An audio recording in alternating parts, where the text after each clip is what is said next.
People fleeing war-torn Ukraine arrive on a train from Poland at the Hauptbahnhof main railway station on March 6, 2022 in Berlin, Germany. Over 1 million people, mainly Ukrainian women and children as well as foreigners living or working in Ukraine, have fled Ukraine as the current Russian military invasion continues to inflict growing casualties on the civilian population. Karsten Koall, Getty Images. As the Russian invasion within Ukraine intensifies, model and former Miss Ukraine Veronika Didisenko warns that frightened mothers and children huddling in shelters stand to be most impacted by the crisis. Some cities fighting back are on the verge of a humanitarian catastrophe, but they're not giving up, Didisenko, who was crowned Miss Ukraine in 2018, told a Los Angeles press conference held alongside women's rights attorney Gloria Allred on Tuesday.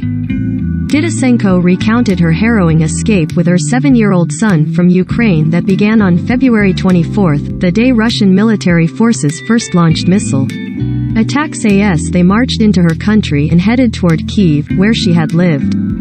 In between raids, we, along with thousands of other families, tried to get out of the city in the middle of a giant traffic jam. Directly above my head, dozens of Russian helicopters with troops were bombing a nearby airfield, she recalled.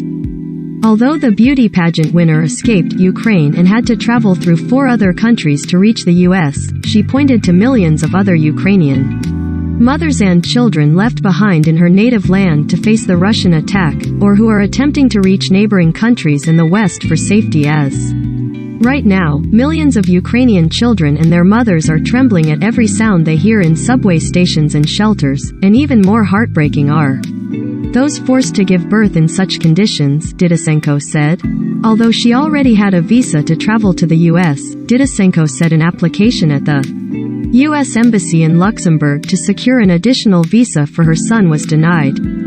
It was heartbreaking, she recalled, when having to leave her son with a friend in Switzerland before she could travel on to Los Angeles. Didisenko added her voice to calls for Russia to be severed from the global economy in the West to undermine Russian President Vladimir Putin.